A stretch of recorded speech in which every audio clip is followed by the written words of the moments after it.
guys, live and direct. It's the Let's Chop It Up Food podcast. We are here at the Winesong event, and we're going to be talking to a bunch of winemakers. We're going to also talk to the Mendocino Healthcare Foundation and talk about the work that they're doing in this community. Let's Chop It Up Food podcast. Let's go.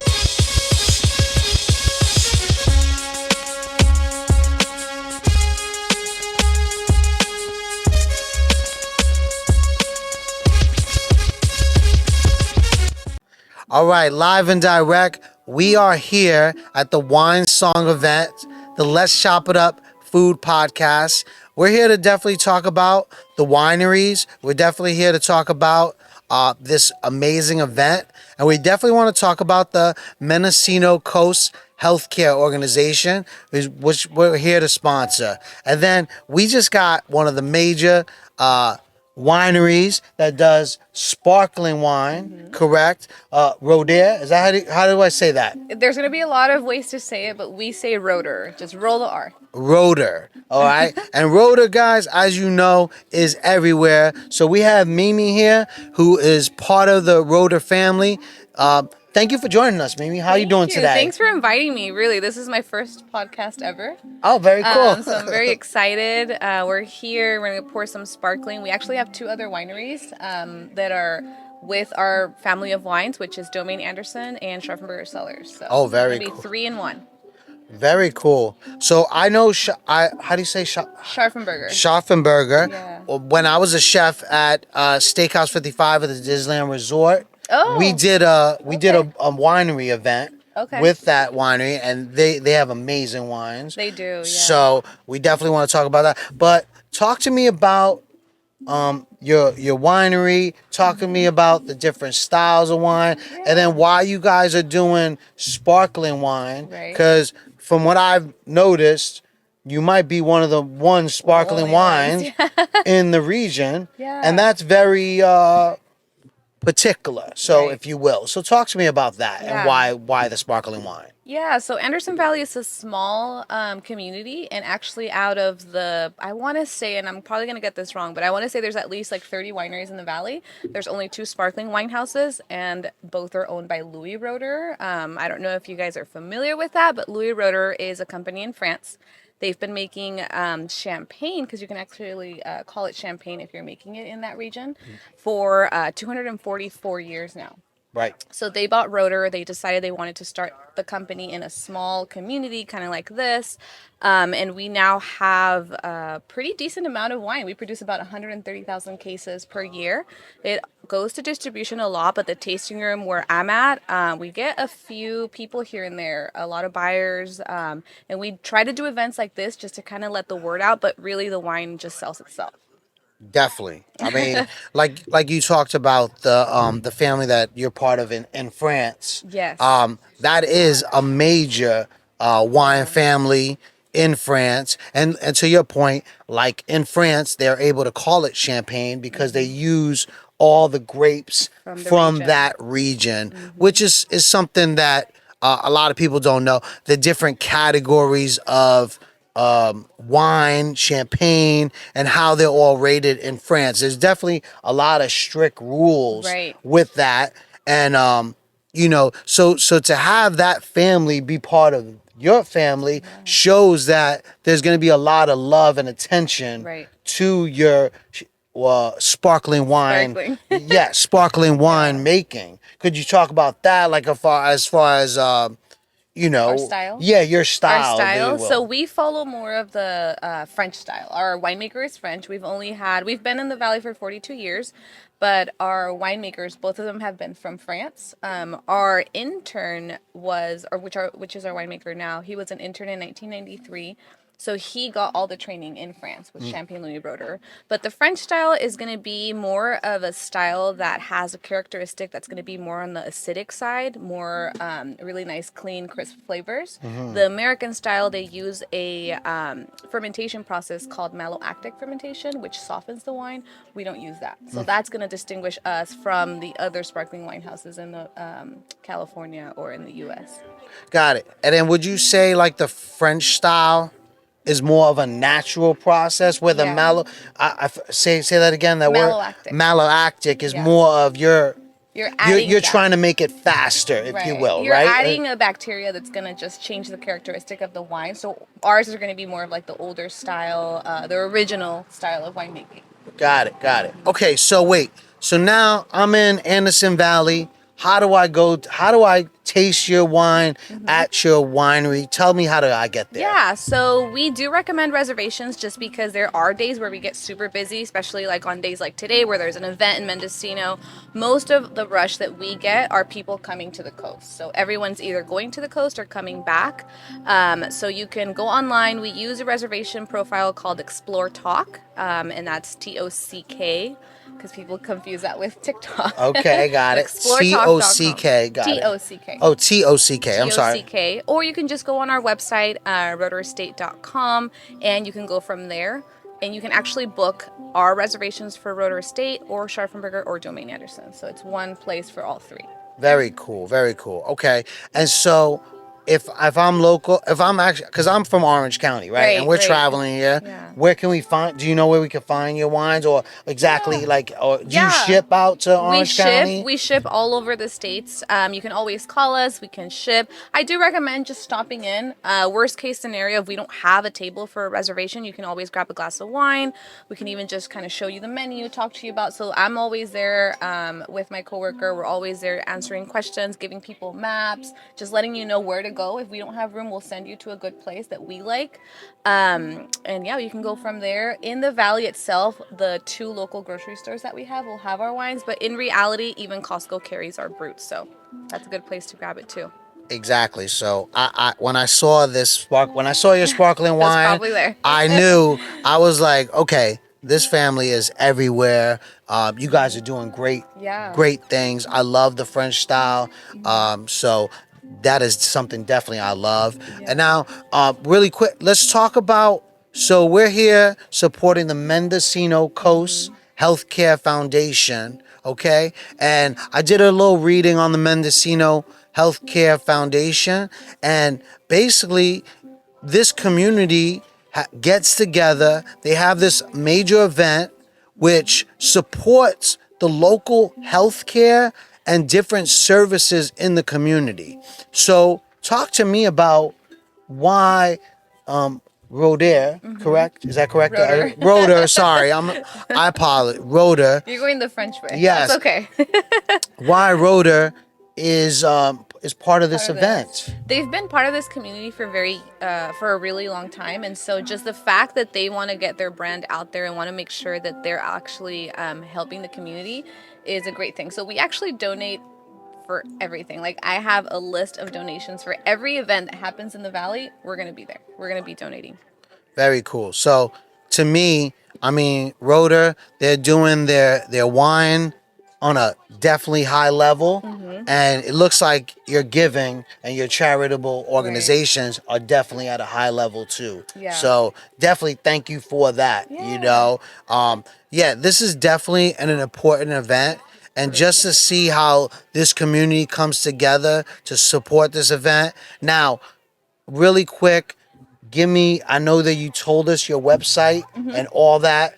Give me that last information so all of our guests who are watching this YouTube channel today can get your sparkling wine. Yeah, so you can either call the tasting room, the number 707-895-2288, and you can do the extension 3222. You can ask for Mimi. We can get you a reservation there. That's probably the fastest and easiest. Or you can also go to exploretalk, TOCK.com, and just search for Rotor, and you can get all the experiences. We do tours. I definitely recommend doing a tour. We're going to take you back behind the scenes. Right now, we're actually on harvest time, so we are giving like our harvest tours. Ooh, nice. Which is really fun. We take you through the cellar. We take you through the disgorgement process, which is where we actually put, the cork, the wire. So if you get a chance, it's a $25 fee, but it includes the tasting. So it's a pretty done deal.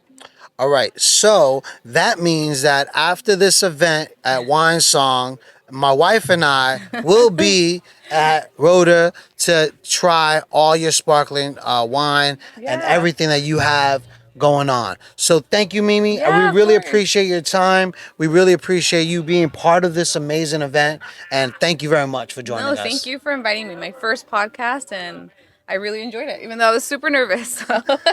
Excellent job. Thank you so much. Thank Definitely. We'll you. I talk soon. appreciate Take it. care. Bye Thank now. you. Hey guys, we're here. We are in we're at the Winesong event here in Mendocino.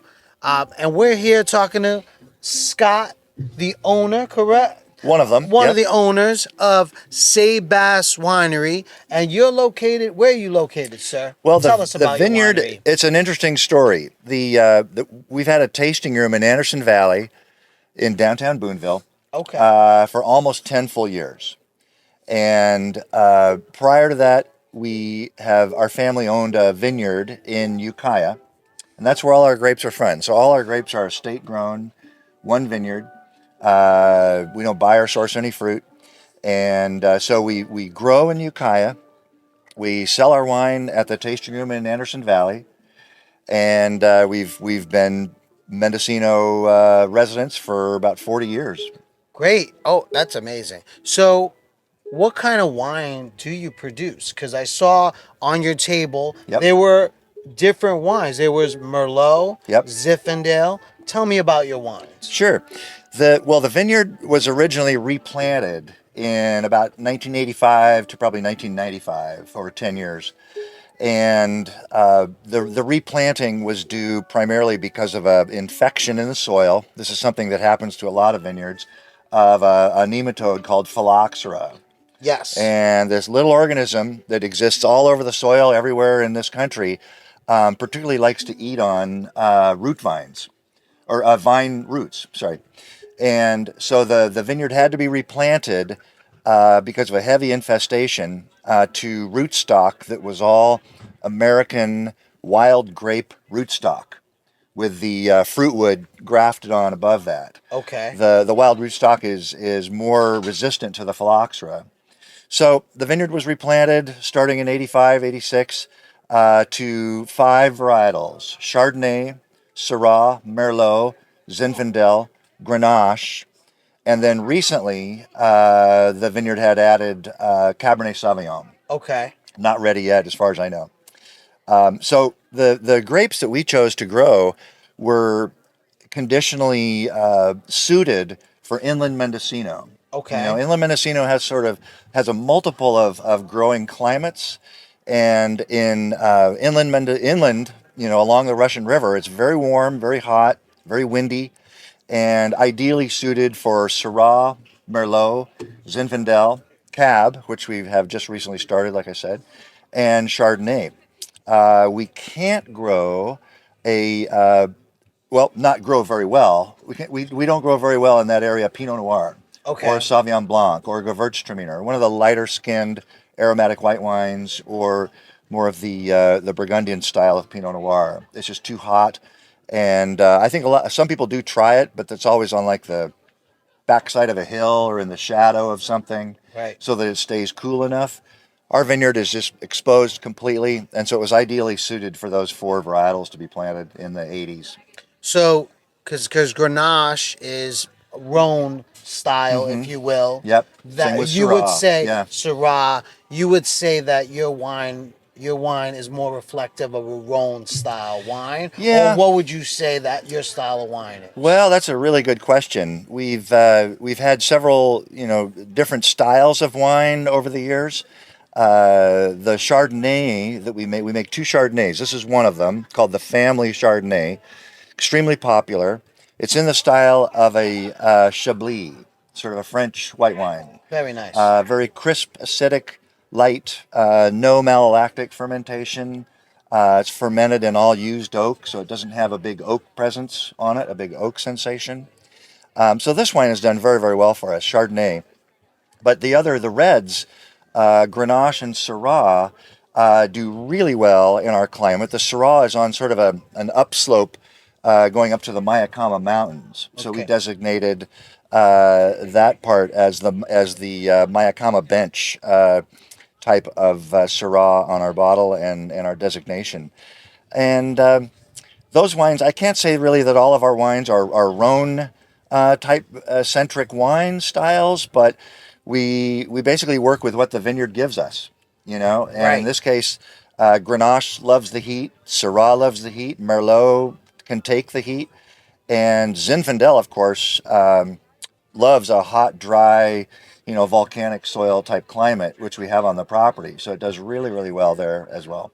Yeah, I think that's very important for our guests to understand, our podcast viewers, and just when you're making the wine, it's all about what the soil and the environment tells you to make. Yeah. There's a process, and I guess the best way is using the terroir to your advantage to make the best wines. And it sounds like you and your family, that you guys have an understanding of not forcing the issue, allowing the grape to speak for itself Mm-hmm. and allow it to grow and do its thing. And then from that, you guys are producing amazing wines. That sounds Yeah, amazing. we've had a lot of success, primarily focusing on two different styles of Chardonnay.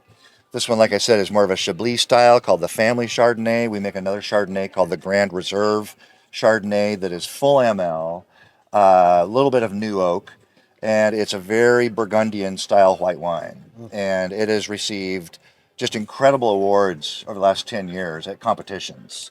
The very first vintage of it that we made was a 2011, and it was back when we were just barely getting started in commercial winemaking. We've always made the family Chardonnay sort of for our own consumption. Okay. Just, we've got 100 acres of grapes, 600 tons of fruit. Might as well make some wine to drink at the dinner table. And our family did that. And then later in 2011, started making this style of Chardonnay called the Grand Reserve Chardonnay. The very first vintage that we made, the 2011, won Best of Class White Wine. Wow. And was awarded double gold, a score of 93 points at the Los Angeles International Wine Competition. Caught us by surprise. Congratulations. Yeah, it was and it was at that point we realized, my wife and I realized, this is not just a fun hobby anymore. This has the opportunity to be a really successful brand, and it just took off from there. The Chardonnay, the Syrah has all won great awards. The Merlot has won fabulous awards. The Zinfandel does really well. So we've just tried to focus on making very small quantities. We only make about 300 cases of each wine. Okay. So tiny production, compared to probably everybody else here at Winesong.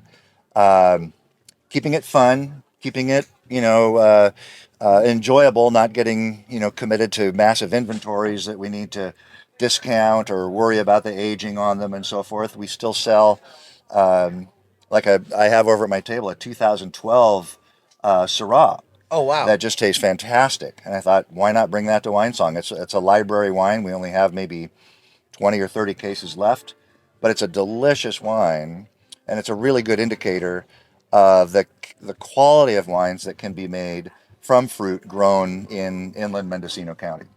It sounds like your passion is about doing things the correct way and producing great product. So how do we find how do our guests find your sea bass wine? Where can they Yeah. get in touch with you? Tell us about your website Sure. or whatever you have going on. Yeah, Tell us. the name is actually Sea Bass. Sea No bass. offense. I know I said that. Oh, it looks like gosh. sea bass. Sea bass. Sorry about that, It has sir. nothing to do with the fish, Got it. obviously. Or if you speak German, it has nothing to do with a See, which is an inland body of water. Okay. Or a Bodensee bathing lake kind of thing. Sea Bass is short for Sebastian. Got it. The family crest, believe it or not, was drawn by the House Friar in 1386 in Germany, Wow. back when the family name was Sebastian. And our website is seebassvineyards.com. Okay. SEEBASS vineyards, plural.com. Tasting room in Boonville, Okay. right on the main drag, right in downtown Boonville. We're moving out of that facility in probably a month and a half, 2 months, to focus on a winery that we're going to be starting to work with in Healdsburg. So we're going to still have tastings available at the winery in Healdsburg. But the tasting room has kind of run its course. Yes. We've done a good 10 years there, and we look forward to being down in Healdsburg now. All right. And then, really quick, Scott, we want to talk about the Mendocino Coast Healthcare Foundation. Yep. The reason why Winesong event is happening. So tell us why your winery is part of, or your vineyard rather. This is our ninth. This is our ninth year at Winesong. Okay. So we've been coming here for almost as long as we've been making wines commercially. Mother-in-law made the family wine for 25 years before we even put a label on it. It was just shiny. But we feel really strongly about supporting the local wine community. My wife and I volunteer for different organizations. I've participated at Mendocino Wine Growers for many years, and we just feel strongly that the organization Winesong supports a very good cause. It's a desperately needed resource out here with the medical care and hospital, taking good care of people on the coast. We're a long ways away from things out here at the coast.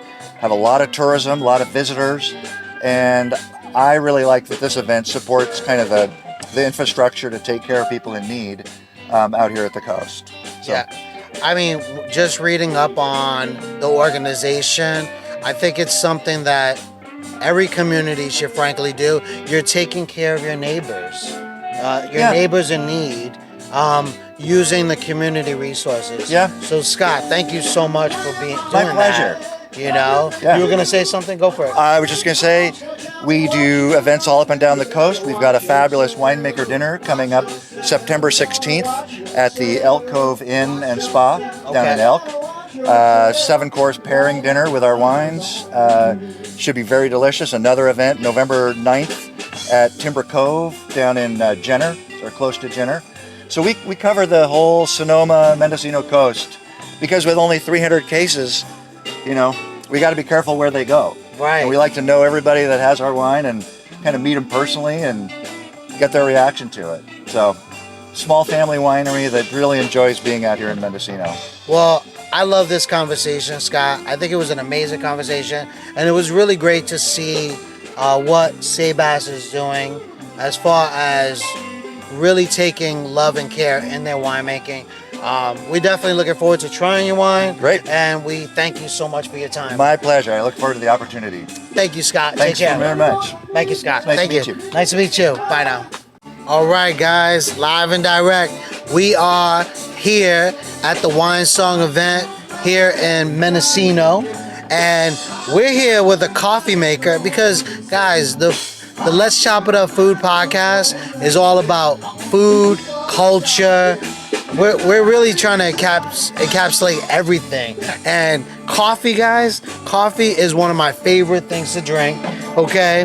And we're here with Joe from Thanksgiving Coffee here in Mendocino, all right? Right here in Fort Bragg, by the way. Exactly. And tell us about your coffee.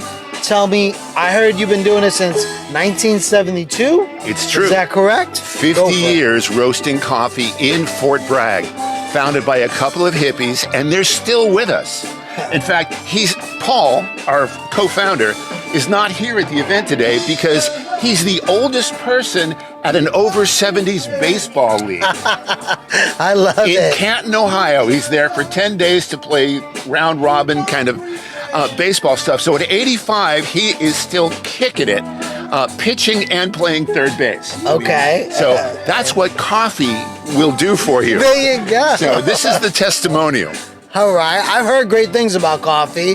Long, extending life and all. Exactly. So there it is. And it's not just because it makes you feel like it's longer. No, you actually live longer. Paul and Joan Katzeff were our founders, a couple of hippie kids in 1972. They came up to Mendocino, literally the little village to our south. They stopped in at a restaurant and they had what they considered was the worst cup of coffee they'd ever had. And the person behind the counter said, well, if you think you can do better, do better. And they said, okay, we will. So he went back to New York, packed up their stuff, stopped in Chicago, bought a roaster, drove all the way out here in kind of a hippie bus, and set up down on the banks of the Noyo River, Okay. and we've only moved 100 yards in the last 50 years. We moved up from the riverside to halfway up the hill. But we have 92 different coffees. Wow. We source from 22 different countries. And we only deal with family farm co-ops, no agribusiness. So we have a whole series of what's called cause coffees that actually raise funds for different causes. Our biggest cause is the American Birding Association. So we've got 5 songbird coffees that help support the ABA. And they sell them not only on our website, but Wild Birds Unlimited, which is a big birding store. They sell it for us too. And we've got a dozen causes across the board. There's elephant rescue. There's baby rhino rescue. There's wolves. There's Save the Redwoods. There's the local lighthouse and our local redwood preservation group. All of these and more have cause coffees associated with it. Wow. So we're not just a cup, we're a just cup. And so that leads it, so that's the name, Thanksgiving Coffee. Does that have a lot to do with the name as far as, Well, it's what we grew into. I mean, literally when they were about to open, Thanksgiving was coming on and they didn't have a name. But the holiday and the community and the giving part just resonated with the founders. So that's why they called it Thanksgiving Coffee. That's amazing. And now our cause coffees are the giving part. When you say the cause coffees, you have like special, actual, like bags of coffee. Yes, that's 5 specific. different ones for the songbird alone. Okay. Almost all the other ones have 3 choices. Either a light or a medium roast, a dark roast, and a decaf. Okay. And those proceeds all contribute a share to the cause. Okay, so you have different coffee types that go to different organizations. Yes. And so Blends or single origins. got it. So you guys decided that your whole organization is about giving, so you're gonna break up all your different types of coffee that you make, and those are gonna go specifically back to different organizations. Yes. And we have organic coffees, we have fair trade coffees, we have bird-friendly coffees certified by the Smithsonian. And that's a really hard certification to get because not only you have to certify the farm that it's coming from, you have to certify that it's grown in the shade. Coffee was originally grown everywhere in the shade. Okay. It was first grown in Ethiopia. It was only after it, quote unquote, started growing on the other side of the border in Yemen that it was actually first commercially traded. Oh, okay. And that was the impetus for the Dutch East India Company was to get into trading for this new stuff called coffee. So they went from the old world to Yemen to buy coffee. Okay. Get it back to, and they stopped in Indonesia on the way back and planted coffee on the island of Java. Okay. Now, let me give you another piece of trivia. Yeah. In Yemen, the main port is called Mocha, Mokka. Wow. So you have Mocha, then you stop at the island of Java, and you get the first coffee blend, Mocha Java. It had nothing to do with chocolate, except beautiful overtones of chocolate in the coffee. The coffee. Now, 80% of a coffee's flavor comes from the roast color. Okay. Okay. Now, with a light roast, you can actually tell the difference in the varietal, the difference in the soil, the terroir, all that stuff. But the darker you go, the more you're tasting the carbon. Got it. So A dark roast, you can't tell anything about the origin. You can barely tell whether it's an Arabica coffee or a Robusta coffee. When you get really dark, it's all about the carbon. So go ahead. Go ahead. A green coffee bean has 1,600 chemical compounds in it. Even when you get to a light roast, that number's cut in half. So it's about 800. And by the time you get to a dark roast, it's about 650. But the lion's share of what's left in that is the carbon. That's what you're tasting in a dark roast. Okay. So first of all, I have no understanding of coffee, like as far as except that I love a great cup of coffee, and I know that when I taste a great cup of coffee, I can tell, okay, this is good coffee. We have an espresso machine at my home, and I love making a fresh cup of coffee. So, dark roast, light roast. What's that whole process like? I mean, what is that? What's happening? Yeah. What is the maker doing? I don't understand. So please explain to our audience and me. Right on. We get green coffee beans shipped to us from all over the world. Then our team of roasters in our 1958 Barth roaster. Okay. It's a cast iron monster that will swallow 150 pounds of green coffee beans at a time. Got it. And they will artisan roast to get the best flavor out of that coffee. Whether it's a light roast and you get a beautiful golden brown on it. Okay. Or do the sugars inside need to caramelize more to optimize the flavor? So maybe a medium roast.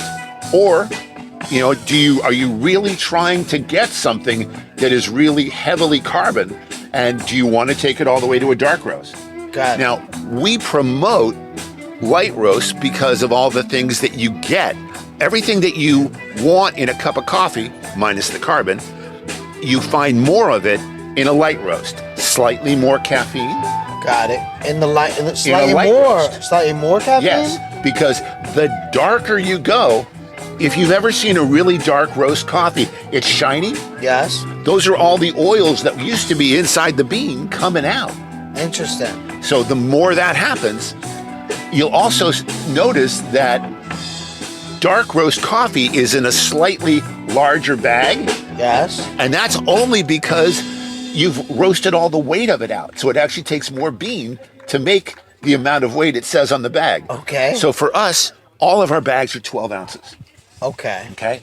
So you get this much from a dark roast and this much from a light roast because there's all the beans weigh more in a light roast. Got it. So, okay. So I've always had the understanding that the dark roast was the stronger coffee, was the more caffeine, was the more flavor. Okay. Just the opposite. Okay. Right. Strength of flavor has nothing to do with the roast color. Okay. It's how you brew it. So you can have a really strong light roast cup of coffee, but you can also have a very weak dark roast if you don't brew it well. Got it. That's interesting because that's great. And then I heard so typically, like, I'm drinking an Ethiopian style, which I'm loving it. It's great flavor. It's very smooth, by the way. So thank you for that cup of coffee. I thought like Ethiopian was generally dark roast, but go ahead, explain that to me, please. As being the birthplace of coffee, that is some of the oldest root stock on the planet. Okay. So those coffees generally tend to be sweeter, have a lighter, richer body, and the more you roast it, all those gorgeous characters roast out. So that's the last thing we would ever dark roast is a beautiful Ethiopian, not to mention the cost factor. Those Ethiopians cost a lot of money. Sure, yes. So why would you roast all the character out of that? So it's going to be less expensive coffees usually that get dark roast because they don't have the beautiful volatile chemicals in them. Got it. But the whole roasting process is similar to making caramel. You're turning carbohydrates into sugars. Okay. And toasting those sugars. So, I mean, it's called the Maillard reaction for you coffee nerds out there. Yeah. This is the same thing that happens in beer and the same thing that happens in alcohol. You're caramelizing, the malted barley in order to make beer. Right. That's the same thing that we're doing to a little bit darker roast when it comes to coffee than you would for barley, for it is safe to say. Wow. So, first of all, I didn't even realize that you explained also that temperature. So you use the word terroir once again, which typically has to do with wine. Exactly. That's what you would think of. Yeah. But once again, you're factoring that in to the type of coffee you make as well. Exactly, because terroir is the land and the conditions where the coffee's being grown. Okay, that's what terroir is. So when you taste something from Sumatra, which is a very organic soil, you can taste all those minerals in the Sumatran coffee because that's the difference in the terroir where those are growing. Okay. And coffee trees are really interesting. It's only Brazil which have trained their coffee trees to grow in the sun and be able to be harvested by machines. Everywhere else in the world, it's harvested by hand because if you just strip the coffee bean off of that tree, a bean won't grow in that same place ever again. If you trip it, you said? When you pick Clip it. Oh, clip. Okay. Exactly. So if you strip it or pull it off harshly, it has to find a new place to grow next year. Got it. So all the other coffees on the planet are hand harvested by people who walk up to it and carefully twist and remove it, leaving the little node where that bean was, so it will grow again next year or in 6 months. Typically, you get 2 harvests a year off of a typical Arabica coffee tree. Got it. And wait, so, and I know, guys, this is going to be a full coffee conversation. Arabica, explain that, Okay, please. so there are 2 Please. main kinds of coffee. Arabica beans, and there's many subvarietals, versus Robusta. Okay, so Robusta is a less expensive coffee. It has a lot more, it is stronger as far as the beans go, earthier. That's where a lot of the big coffee companies source their coffee because of the strength factor. But then places like Folgers and Hills Brothers and all these big coffee companies, they never roast to a dark level because it roasts all the volume out of the beans. So if you're used to Folgers, you're used to a lighter medium roast. You just didn't know it. And it wasn't until coffee chains like Starbucks came along and were able to make a cup of coffee taste the same from coast to coast, north to south, by roasting it dark enough that you can't tell where the beans came from. Got it. It's only you're tasting that consistent carbon flavor. Got So it. that was the secret behind Starbucks. Very cool. Very cool. I'm going to tell you, we could do a full podcast on straight coffee. I'm amazed, and I want to learn more now about this. Now, tell our podcast viewers, how can we buy your coffee online? Let's just say, where can we get your coffee in our homes? Right. So the easy thing is ThanksgivingCoffee.com. Okay. Yes, we also have a Facebook page and Insta, and all those places will point you back to our website. Our Instagram account is AJustCup. How do you spell adjust? Like AJustCup. Okay. Because we deal only with family farm co-ops, no agribusiness. So it's more than fair trade, it's direct trade. Okay. So there are no middlemen. We're paying the farming families themselves. Can I give you one more deep dive? Go for it. Yeah. Okay. So there's a co-op in Uganda, Okay. in a town called Mbale, and it's a cooperative made of multiple faiths, Christians, Muslims, and Jews working together for peace and delicious coffee. So we actually call it Delicious Peace. That's the brand. But I'm bringing the story up about direct trade, because fair trade is one thing that pays a higher price than the normal price of coffee. Okay. When we do direct trade, the extra premium payment, we found out that 60% of these farmers' income was going to medical care because they didn't have access to clean water. Wow. So we took the premium payment and found locally sourced, locally made Ugandan water filters, and we bought them for every one of the 500 family farmers in that co-op. Wow. And that cut the 600 or the 60% of their income by 60%. So that was way more than 15 cents a pound. Right. It actually gave them disposable income.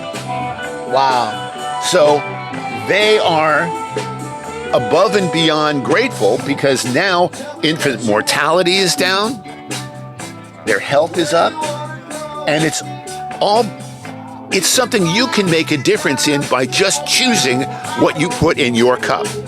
So Thanksgiving coffee, you go to our website, look for Delicious Peace. You'll see a whole video about that. It's on YouTube. Got it. Find it there too. All about this story. And that's why we have the nerve to say that we're more than just a cup. We're a just cup. Wow. That was an amazing story, and it looks like Thanksgiving coffee is doing more around the world than just a cup. Yeah. You know, so And we've been doing it for now almost 51 years. It'll be 51 in November. I love that. I love that story. Thank you for supporting the Winesong event. Absolutely.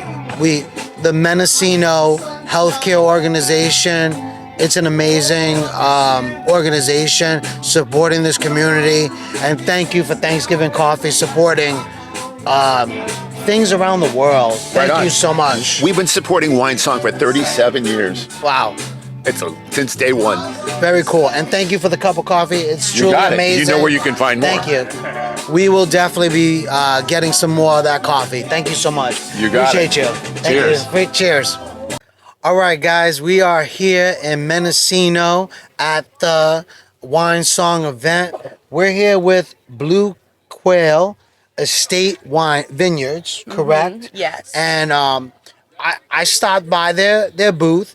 And I saw that you guys are doing a rosé wine, A brut rosé. a brut rosé, and I thought that was definitely interesting. So first of all, tell us about what Blue Quail does, everything that's on your menu, if you will, Okay. that your vineyard produces. Okay. Tell us about and how you guys started or whatever. Give us your information, All right. please. Well, the owner is Guinness McFadden. He's an Irish immigrant that used to be in the Navy.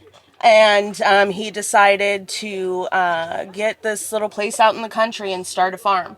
And the place where we grow our grapes in Potter Valley has a specific type of cold climate that is great for the sugar production in the wine. And so we've definitely got a unique flavor to our wines because of where it's grown. We also do herbs, organic, certified organic. We do seasonal items, like right now we're doing our garlic braids. They're all hand braided right there on the farm. And we do bay leaf and thyme, rosemary in wreaths for kind of the holiday season.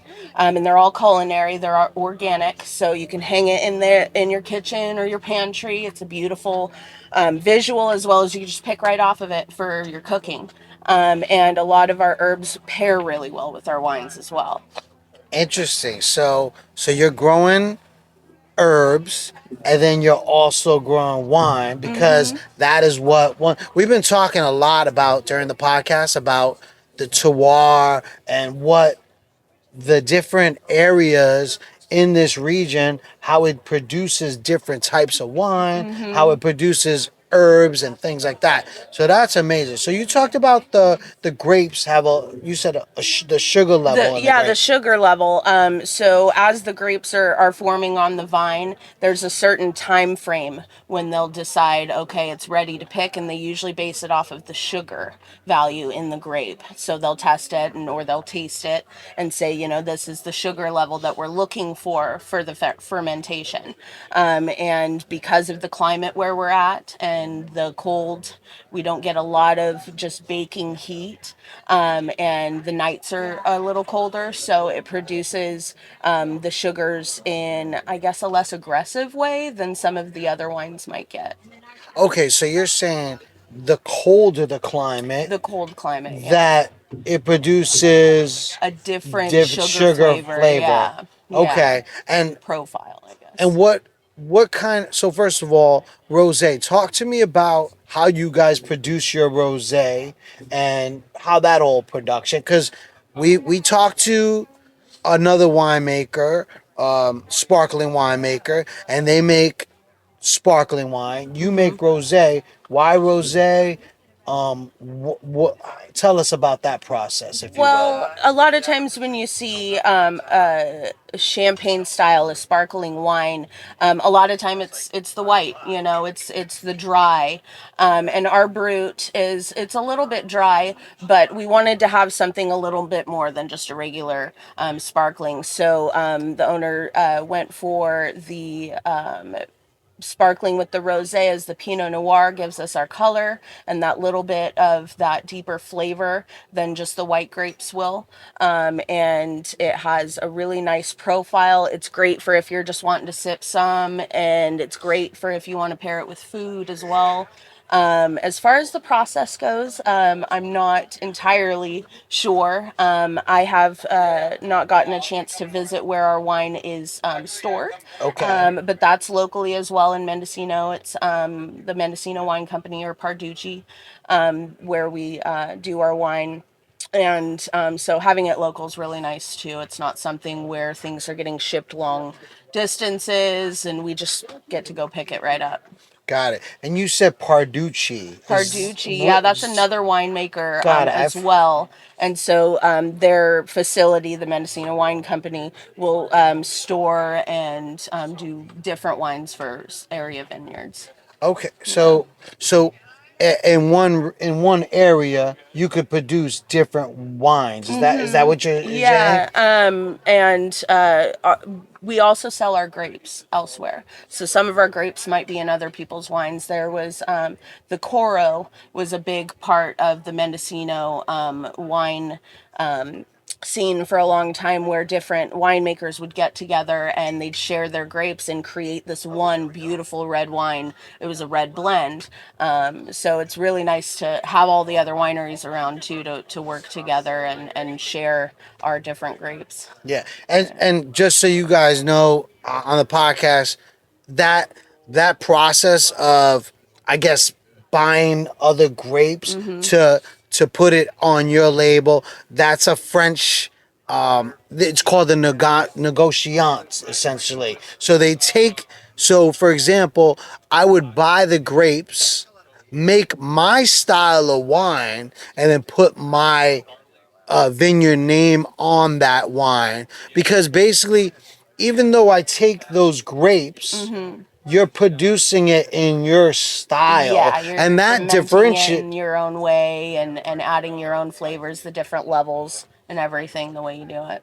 Yeah. So just so me, I might have the same exact grapes as another winemaker, but once I put my spin on it, my aging process, my barreling process. Your That's going to create flavorings. flavoring. So talk about when you say flavorings, what are we talking about there? It's kind of part of the fermentation process. Like, for example, Chardonnay. Most of the time, you'll see a Chardonnay fermented in oak barrels. It gives it that oaky, smoky flavor.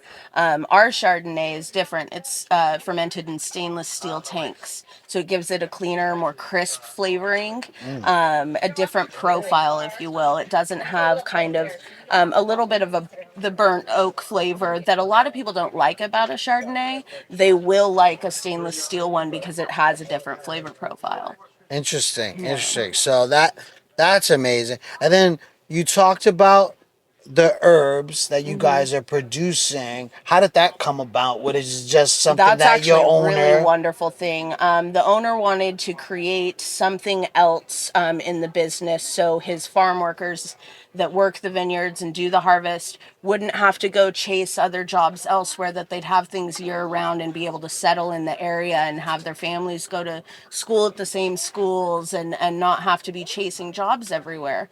So he created the garlic braids, the herbs, and the wreaths to keep them year round and give them something to be settled with, and that's really awesome. He cares a lot about his farm workers, and they're all kind of like a family. We all talk because I work there at the farm, so I see them when they're doing the harvest. I get to see the big trucks with the buckets of grapes and stuff before they go out and make our beautiful wine.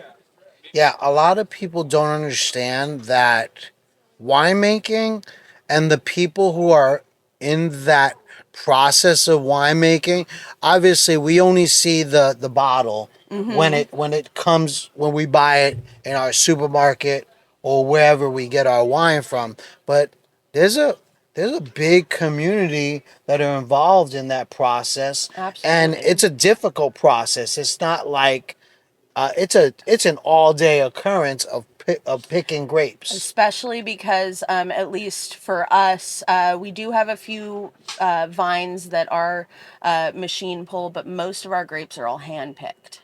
Wow. Yes, so it's definitely more of a hands-on process. There's more involvement with the workers. It's not just running equipment. They're really putting their hands on it, seeing the quality of the grapes as they pick them, and also being able to see any other details about the vines, that things that you might need to be concerned about. They're really in the vineyard and seeing everything up close. So the the the individuals that are working the vineyards, they're also you're saying are knowledgeable about what Absolutely. they're not just Yeah, they know what the individual. grapes are supposed to look like, what the leaves and the vines are supposed to look like, how they age, and how they're producing. They're knowledgeable not just about how to pick it, but what it's supposed to look like when it's ready to pick. Wow.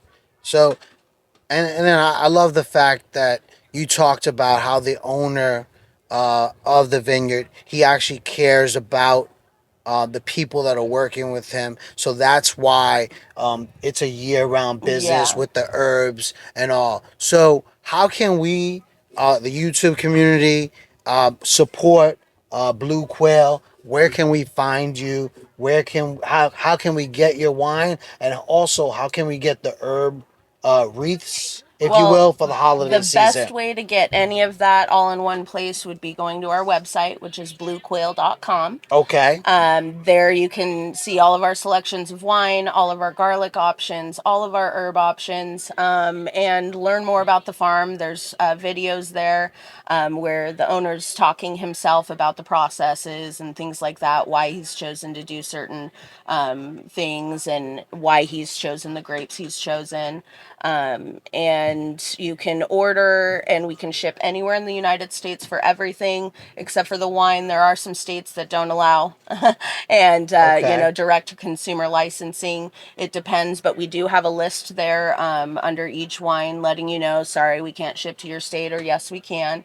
And also we do have distributors throughout the states, and a location map so you can kind of go and see where sells our stuff. If you live in Illinois and want to buy our bottle, you can go and look on the map, put in your little thing, and see, okay, are any stores in my area selling Blue Quill wine?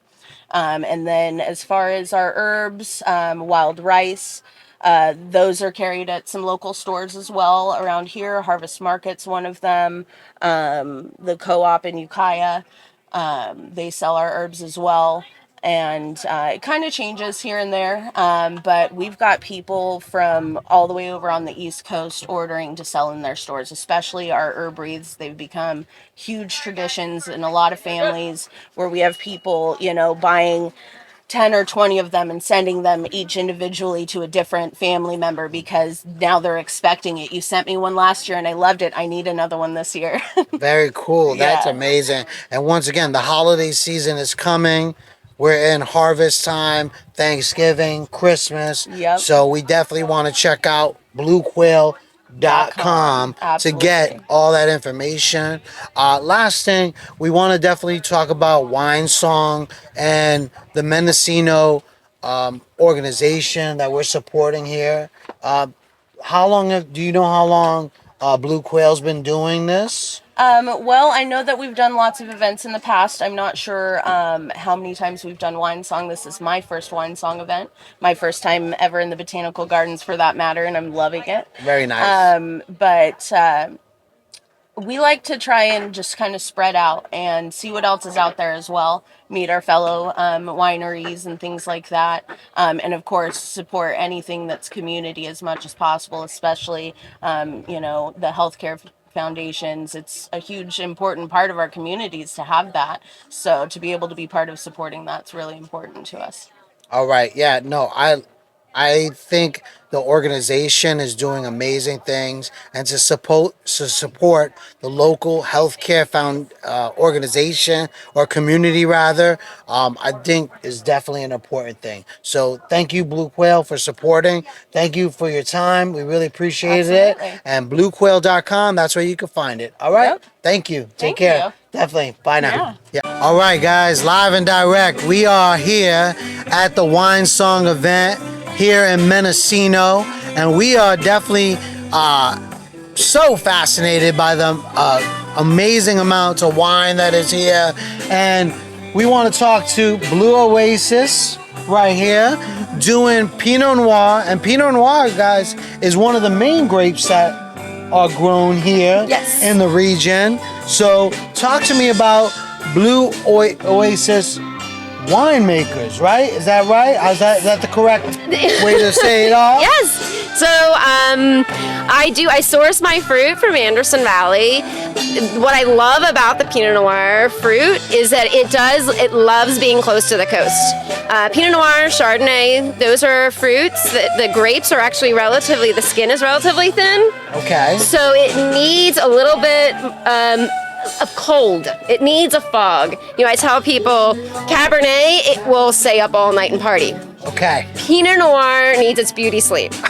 There you go. So it needs that time for the skins to just be cooled down a little bit. It doesn't like too much heat. Okay. It'll split the grapes. Okay. So you really have to be careful, not only with the heat, but you also have to be careful with Pinot Noir because it is such a fragile fruit. It's very easy to over-acidulate it. It's very easy to over-oak it. Okay. So you really have to be careful when you're making it to stay true to the fruit and make sure the fruit comes through and not the oak barrel or not the acid. And you have to be careful when you pick it because if you pick it too early, it can be kind of flabby. I'm sure you've all had that Pinot Noir that you're like, it's kind of watery, it's kind of flabby. They probably picked it a little too early or it was just a year where it didn't get enough sun. But so with my fruit, I source it from different vineyards, depending on the vintage. This one I sourced from the deep end of Anderson Valley, which is a little bit closer to the coast, but also on the floor. So it gets that fog, but not too much of the fog. Okay. So it gets the right amount of sunlight. So it's easier to know when to pick it. So we need to go deep dive. And Okay. First of all, you've given us a lot of knowledge about grapes and about fog. How did you start your love of wine? And how did you start your love of winemaking? Because it's not like something that someone can just pick up winemaking. It's so go for it. interesting. Everybody has their own passion, right? I mean, I have a stepson who's now going for his PGA club cart. Okay, wow. because that's his passion. Like, he just found golf to be his passion. For me, it was wine. I grew up an Aggie on the East Coast.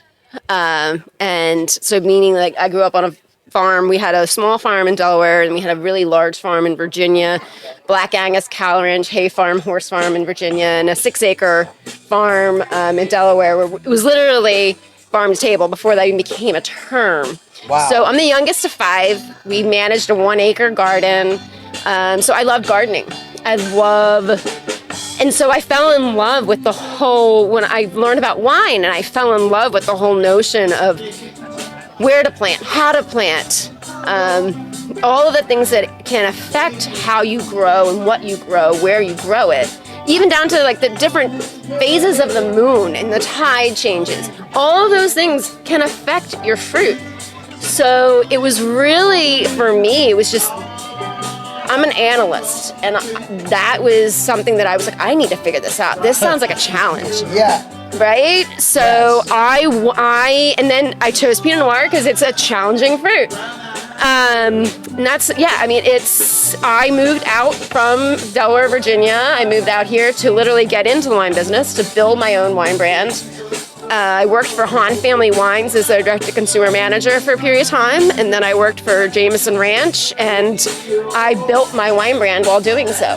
Wow. So a lot of people don't understand, like, when you're learning about the wine business, like you said, you started working with other vineyards, winemakers, Yes. to get an understanding of the whole process. Absolutely. Talk about that. Well, yeah, I mean, what's that education process like? so I was fortunate enough to work alongside some amazing winemakers and vineyard managers that really showed me the ropes. And I don't necessarily want to name drop them because I don't know if they'd appreciate that or not. Okay.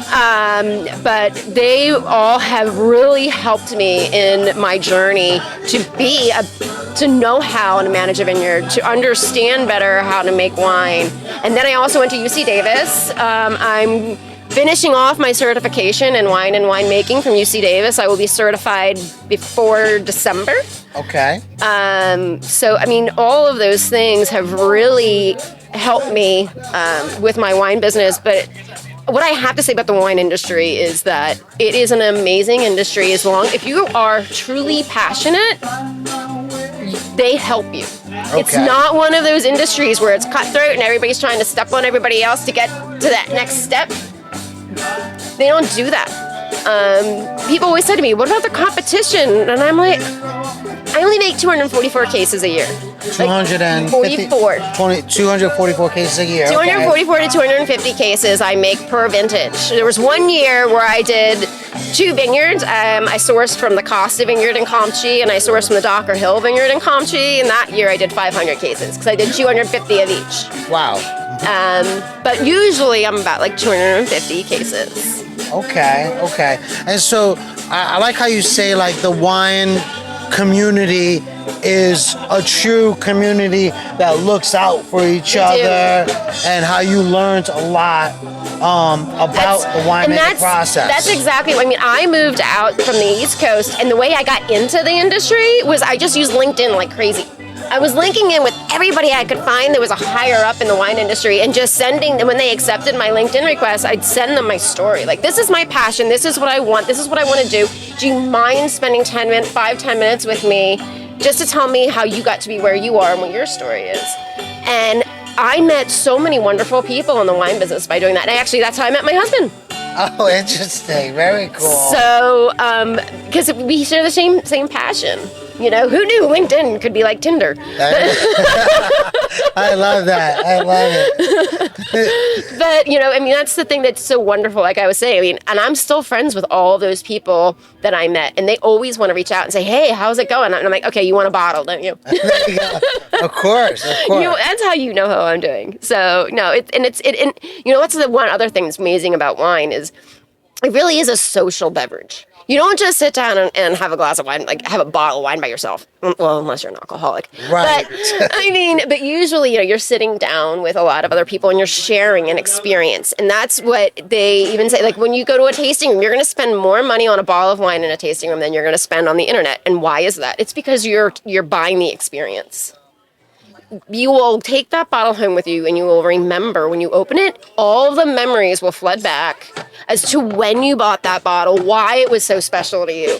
And then you want to share that memory with other people. That's what it's about. That's what wine is supposed to be. You know, my slogan is we hope you find your oasis in every sip. And that's because every time you sit down and have a glass of wine, like at the end of the day, having a glass of wine by yourself is fine, because what you're doing is it's like, I did it. You know, you reflect on the day and you reflect on what you did right, what you maybe did wrong, what you want to do different, but you hit kind of that reset button. And the ocean is my oasis, as it is for a lot of people. And that's where, you know, my husband says, you're a lot nicer when you're by the ocean. I'm like, thanks. But it's where you feel more relaxed. Just the sound of the waves are soothing and they're relaxing. And so for me, that's my oasis. And it's where I hit the reset button. And that's why I said I want other people to be able to sit down, have a glass of my wine, and just do the aha moment of just reflection and relaxation at the same time. Very cool. So, talk to me about the characteristics of your Pinot Noir and how you make your Pinot Noir. Because you source your grapes. I do. But now that you've sourced these grapes, and you're choosing the places where you're sourcing the grapes for their specific terroir, and now tell me about your process and what goes into your wine. So for me, it's all about, I mean, obviously the vineyards are, I pay attention to the proximity to the water. I pay attention to the proximity of elevation. I mean, it's amazing so for instance, my Costa from Costa Vineyard, it was more of a lighter, more feminine style Pinot Noir. I hate to use the word like, that always makes people think watery, but more feminine in style because it was below the fog line. So it saw more fog than my Docker Hill Vineyard, which was just literally 2,000 feet higher in elevation, but it was above the fog line. Okay. No, 600 feet elevation, and it was above the fog line. So it saw a lot more sunlight. So you get these two totally different. One of my fellow colleagues said to me, do you want to blend them? And I said, oh no, I don't want to blend these. I love these side by side. I want to stay true to that vineyard, to what that Pinot Noir is like, as opposed to what it would be like. So you get more of your more feminine style, you get more of your masculine style. This Pinot Noir is a little bit of both, I think. Okay. It has the full body, relatively full body for Pinot Noir, but it also has that really nice, delicate, acidy finish. So it still has the acidity, but you never lose the mouthfeel. Okay. So it's not where it's on the front palate or the back palate. You get the full mouthfeel of my Pinot Noir, and I couldn't ask for me as a winemaker, I couldn't ask for more from my Pinot Noir to show the true characteristics of what it should be based on that area. Okay. And so, yeah, I mean, it really depends, again, on where you're sourcing from to get to what you can expect it to turn out to be. Yeah, see, because that was my question. Because, like, for example, like you said, the lower elevation versus the higher elevation. When you're sourcing your grapes, you have an expectation from where it's being grown, what it's going to be like. Exactly, because you expect you understand what the fruit is what it's going through that year. But granted, and every winemaker is probably laughing at me right now because you can't expect what it's going to be like because you don't know what the weather is going to be. So there are some years where we get what's called shatter, where the wind will actually rip the flowers off of some of the vines. So if you're flowering, the last thing you want is wind, because the wind will take the flowers off. And if you don't have a flower, you're not getting fruit. Okay. So some years are more challenging than other years. But so some years you'll get a high production, high quality. Some years you'll get high production, low quality. Some years you'll get low production, great quality. So it all depends on the year, and there's nothing you can control about that. But you do have a certain expectation as to, I know what that soil's like. I know what that rootstock is. I know what that clone is. I have a certain expectation as to what those grapes should be doing for me. Right. And then it's a lot of it happens in the vineyard. Okay.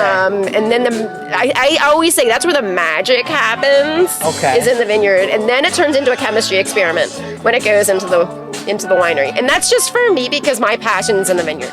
There are a lot of people whose passions are in the winery, and I have a passion for making it because it's like that, when you're cooking, it's that recipe that you're like, ooh, that spice, I need to add that spice, and then you're like, oh yes, perfect. It's that same kind of idea with winemaking. That's why every winemaker is going to be a good cook because it's the same kind of idea. It's a mixology experiment in a way. Okay. So talk to me about what's in this wine, like as far as the flavor profile, and what would I expect if I'm drinking a glass of this wine? So you can drink this wine with anything. Okay. Pinot Noir in general is very food friendly. Sure. I use native yeast, meaning I did not add any other yeast to it. I used all native. But you're gonna get, like I said, that Bing cherry,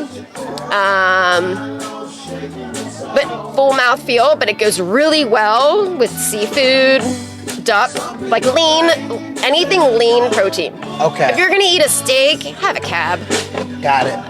But Pinot Noir, it is very food friendly, and it goes with pretty much anything. It's just that you don't, when it comes to pairing food with wine, you just don't want to overpower either of them. You don't want to drink a wine that's going to overpower the food that you're eating, and you don't want to eat a food that's going to overpower what you're drinking. Right. So you just have to be careful as long as with that profile.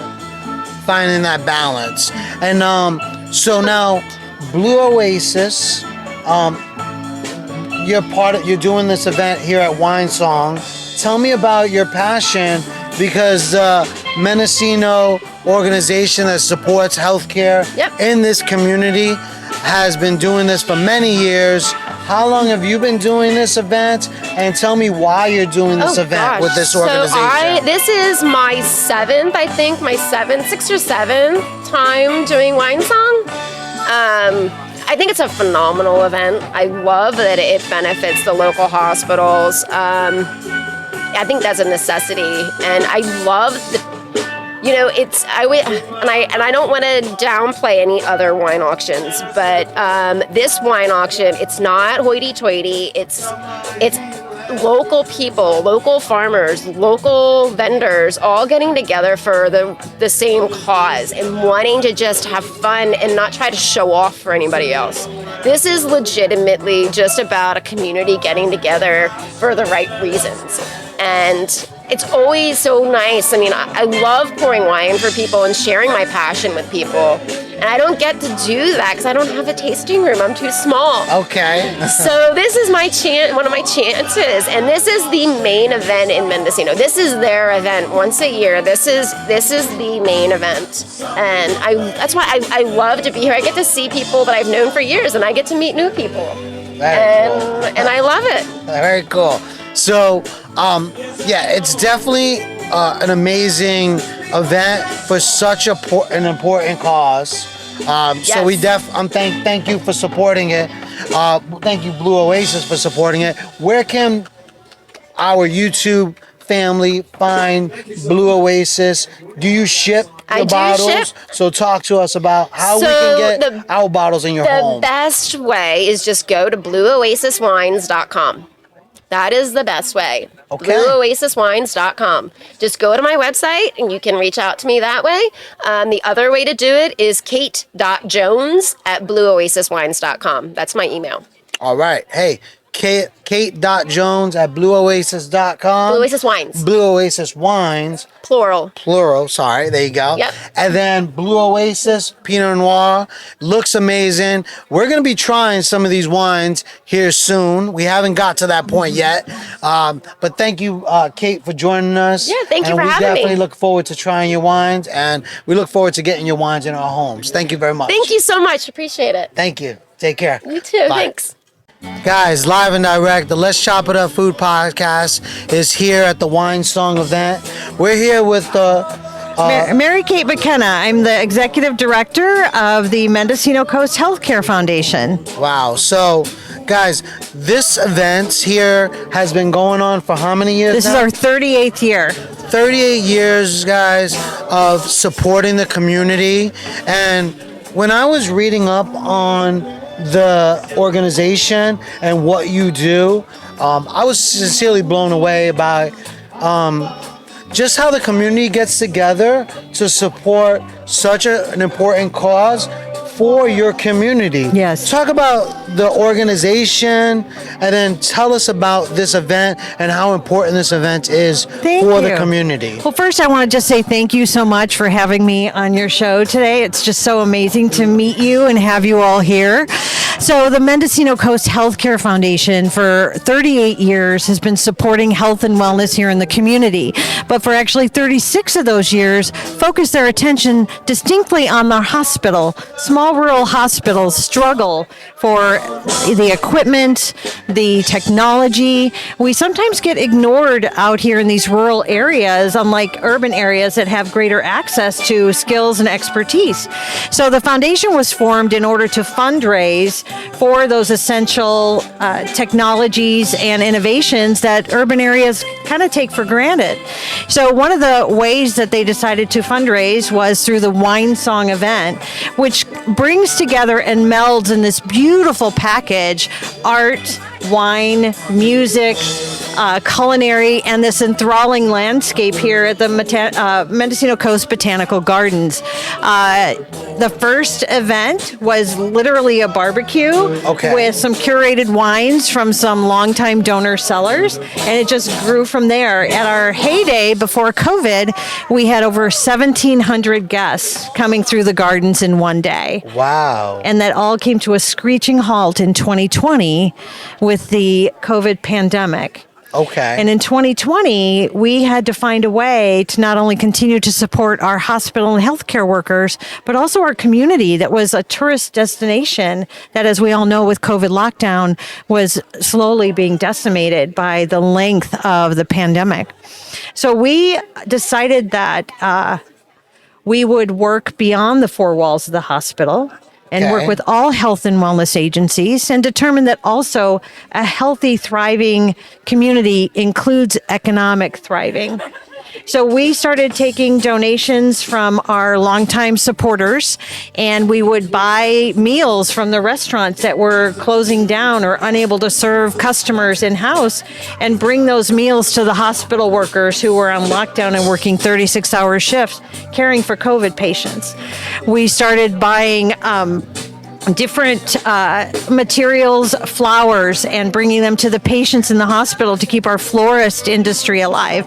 And then we did our first live Zoom auction. Okay. Where we went to our wineries and they donated wine, and we had a Zoom live auction that had 22 households, and we raised $125,000 that was distributed to all of our emergency personnel at our volunteer fire stations because they needed greater access to communication services also with COVID. So from that sort of German of an idea that we could work beyond the hospital, our community has come together over and over and over whenever we've asked to help support when we couldn't put on this live Winesong. Wow. So this was the first live Winesong since 2019. Okay. And because of COVID, not COVID restrictions, but other changes in the gardens, we were limited to only 500 people on the grounds at one time. Okay. So it made it a bit challenging in order to accommodate our wineries and our longtime supporters, but I think we've done an exceptional job. It just is vibrant. It looks lovely. We're just having a great time. I mean, we had an opportunity to tour the event, and it's a beautiful event. The wineries are amazing. You have some really well-known Anderson Valley, Mendocino County wineries here supporting this amazing event. Yep.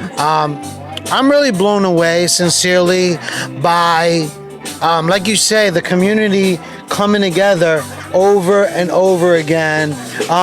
in so many different directions, in Yeah. so many different facets, and how you talked about how your community came together during the COVID crisis because you saw, okay, here's a need and we need to support that need, and let's figure out a way to support that need. That's correct. I think that the thought that foundations and fundraising has really had to evolve since COVID, and that was one thing that we learned.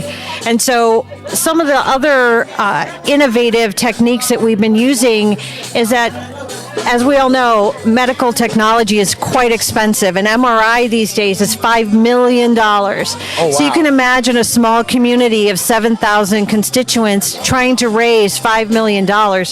That's not really going to be able to happen. So we've started investing in the skills in our staff to write grants to the USDA, Department of Health and Human Services. And last year alone, we generated nearly $4 million in external grants coming into our community that bought mobile health clinics, that bought new fire engines for our volunteer fire departments, that bought necessary equipment, and even working toward that MRI.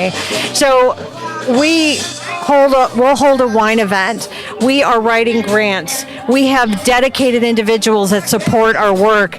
And then the biggest innovation that we have done is that we can have a 25-bed critical care hospital, but without the nurses at every bed to care for those patients, we sometimes are only a 10-bed hospital because we don't have enough staff. Right. So we started the All In for Nursing initiative 3 years ago and have since distributed over $400,000 in awards and scholarships, and have had 8 graduates from our nursing schools that have graduated with our support that are now working in our community, making it so that we can have 19 beds running at our hospital. And we have another 22 in the pipeline that we're supporting right now. Those that are going to become physician assistants, family nurse practitioners, RNs, CNAs, anything that's related to the care for our community. We feel if we support them and show them that their community cares, they're going to come back and work here. And who wouldn't want to work at a hospital that's along this beautiful ocean bluff coastline?